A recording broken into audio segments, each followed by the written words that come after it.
Risiko pasar. Halo, saya Mirsya Rosida dengan NIM 217. Saya Safira Auliasyim dengan NIM 218. Saya Jessica Maulina dengan NIM 249.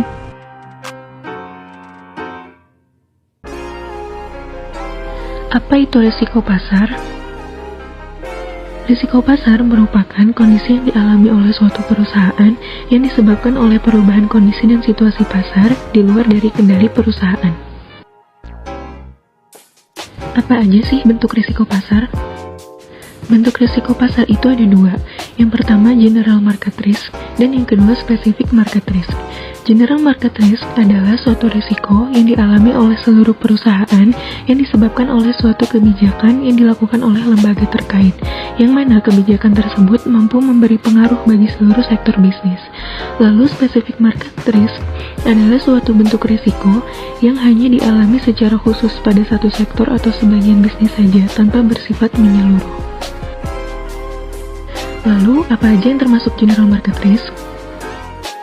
Yang termasuk ke dalam general market risk ini ada 5. Yang pertama adalah foreign exchange risk. Risiko yang dialami akibat fluktuasi nilai tukar valuta asing. Nilai tukar bergerak mengikuti fundamental permintaan dan penawaran di pasar valuta asing. Pergerakan nilai tukar mengekspos berbagai aspek dalam bisnis, mulai dari pendapatan, pembiayaan, investasi, dan operasional.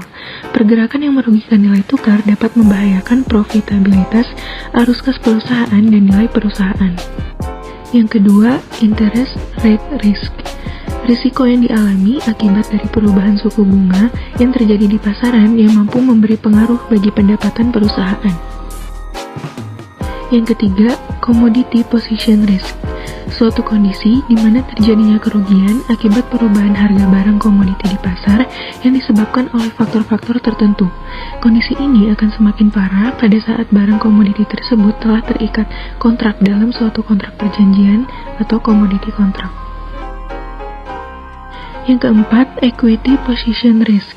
Suatu kondisi di mana kekayaan perusahaan atau stock and share mengalami perubahan dari biasanya, sehingga perubahan tersebut memberi dampak pada keuntungan dan kerugian karyawan. Dan yang terakhir adalah politik risk. Risiko yang terkait dengan perubahan struktur, aturan, atau kebijakan pemerintah yang dapat berdampak negatif pada pihak tertentu, seperti pebisnis dan investor. Dampak tersebut dapat berupa kehilangan aset pendapatan, investasi, atau kontrol manajerial. Contohnya termasuk penerapan undang-undang pajak, tarif, pengambil alihan aset atau nasionalisasi, pembatasan impor, dan lain sebagainya. Bisakah beri penjelasan lebih lanjut tentang market risk? Hubungan foreign exchange market risk dan perbankan. Perbankan merupakan lembaga yang menangani transaksi keuangan di mana berperan dalam menghubungkan pihak yang kelebihan dana dengan pihak yang membutuhkan dana. Penempatan ini membuat perbankan sebagai bagian yang tidak dapat dipisahkan dalam ruang lingkup kerja bisnis. Kondisi terbentuknya market risk disebabkan oleh berbagai faktor yang berada di luar kendali perusahaan atau perbankan. Faktor-faktor tersebut antara lain seperti perubahan nilai tukar dan sebagainya. Faktor yang mempengaruhi terjadinya gejolak harga di pasar. Yang pertama ada faktor fundamental ekonomi. Faktor ini masuk ke dalam faktor terkuat dalam mempengaruhi harga jangka panjang.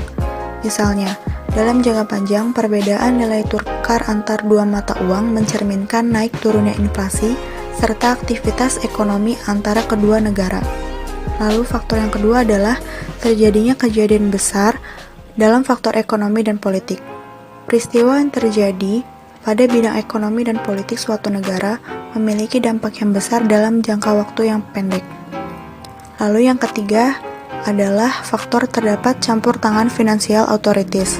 Faktor ini memiliki dua implikasi, yaitu pada periode jangka pendek dan jangka panjang.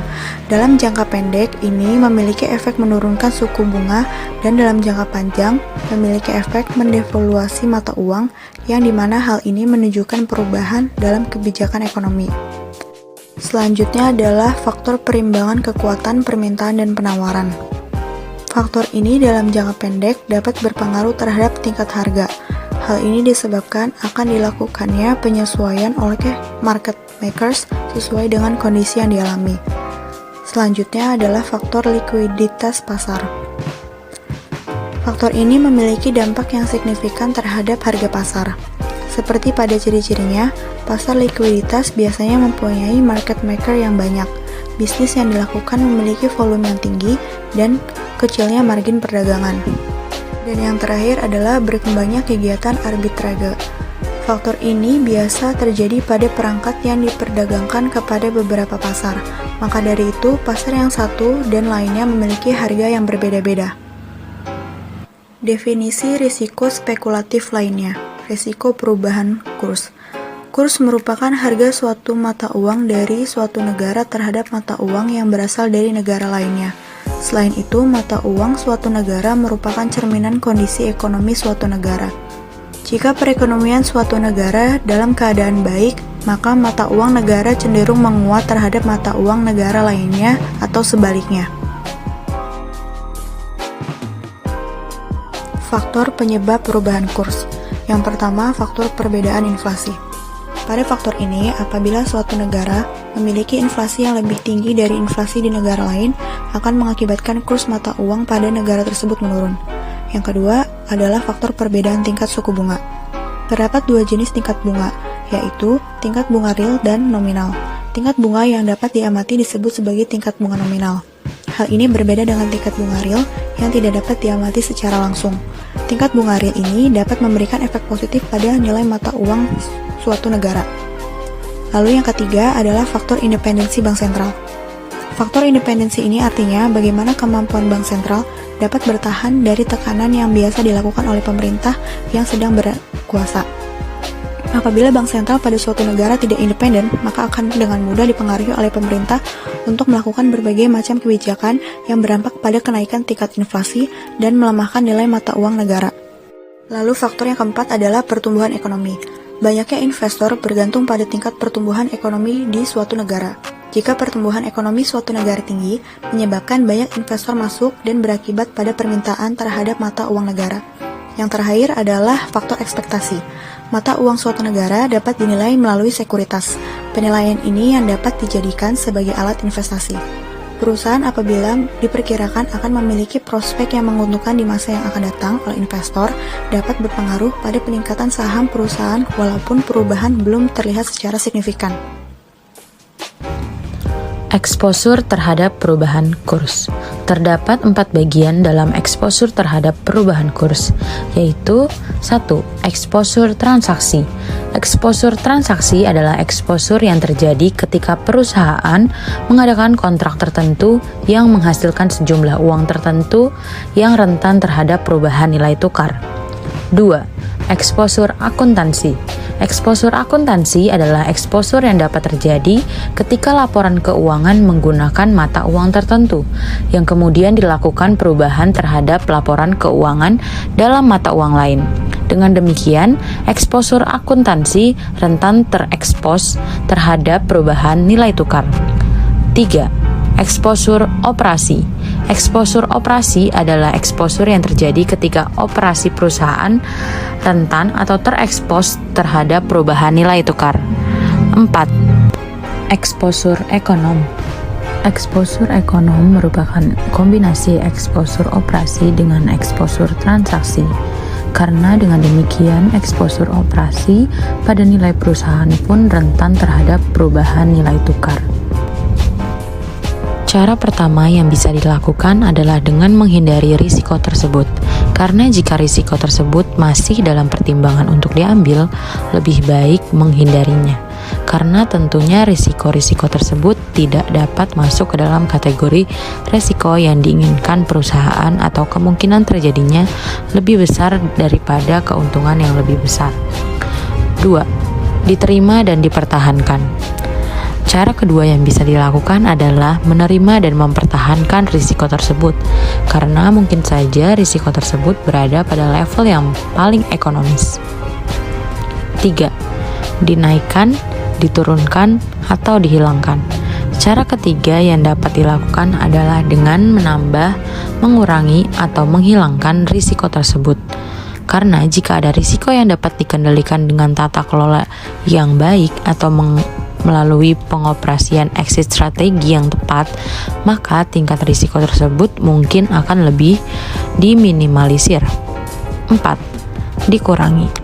Cara keempat yang dapat dilakukan adalah dengan mengurangi risiko tersebut hingga dengan beragam portofolio yang ada, maka risiko tersebut dapat terbagi dengan pihak lain dan tentunya risiko tersebut akan menjadi berkurang. Yang terakhir atau yang kelima, dipagari. Cara kelima atau yang terakhir yang dapat dilakukan adalah dengan memagari risiko tersebut. Karena apabila risiko dapat dilindungi dengan cara dipagar buatan, maka risiko tersebut dapat dinetralisir sampai dengan batas tertentu dengan sarana penelitian yang beragam. Bagaimana cara mengukur risiko pasar? Value at risk untuk pengukuran risiko. Value at risk atau VAR merupakan salah satu alat analisis untuk mengukur risiko di samping national amounts, sensitivity measures, dan skenario. Standar deviasi. Dalam distribusi normal diperlukan dua parameter, yaitu nilai rata-rata atau yang biasa disebut sebagai nilai yang diharapkan dan deviasi standarnya. Konsep deviasi standar, distribusi normal, nilai rata-rata menjadi landasan bagi perhitungan value at risk. Deviasi standar dipakai untuk menghitung penyimpangan dari nilai rata-rata. Semakin besar deviasi standar, semakin besar penyimpangan. Penyimpangan dipakai sebagai indikator risiko. Semakin besar penyimpangan, semakin besar risikonya. Value at risk dalam metode historis atau back simulation. Metode historis pada dasarnya mengukur risiko berdasarkan data-data historis yang dari unit yang akan diukur. Selanjutnya, data yang telah dikumpulkan diurutkan dari data yang terkecil sampai yang terbesar. Dari urutan inilah selanjutnya dapat dilakukan pengukuran peluang atau kemungkinan terjadinya suatu kejadian.